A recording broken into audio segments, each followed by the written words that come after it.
చాలా తక్కువ మంది ఫీడ్‌బ్యాక్ అనేది అడగకుండానే పంపిస్తారు కదా! అలా వచ్చినప్పుడు ఎంత సంతోషంగా ఉంటది. అలాంటి వాళ్ళల్లో సుధా గారు ఒకరు.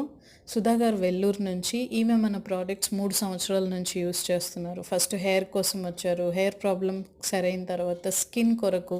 స్కిన్ ప్రాబ్లమ్ కూడా ఆమెకి సరైపోయింది. ఇప్పుడు రెగ్యులర్‌గా మన ప్రొడక్ట్సే హెయిర్‌కి గానీ, స్కిన్‌కి గానీ soap, cream, moisturising lotion, brightening cream రెగ్యులర్‌గా యూజ్ చేస్తున్నారు. ఇప్పుడు వెరీ రీసెంట్‌గా ఆమె face pack, rose petal face pack and aloe vera gel కొన్నారు. ఆ ఫీడ్‌బ్యాక్ అనేది మీరే చూడండి. తనకి చాలా సంతోషంగా ఉంది. ఆమ్, ఈమెలో నాకు నచ్చింది ఏంటి అంటే ప్రతి ప్రోడక్ట్ ఎలా వాడాలి, అసలు ఎలాంటిది సూట్ అవుతుంది అని తెలుసుకొని యూస్ చేస్తారు. మీరు కూడా మీ స్కిన్‌కి ఎలాంటిది బాగుంటుంది, అది ఆ ప్రోడక్ట్ ఎలా యూస్ చేయాలి, ఎన్ని రోజులు యూస్ చేయాలి అని తెలుసుకొని మీరు వాడితే బాగుంటుంది. Thank you.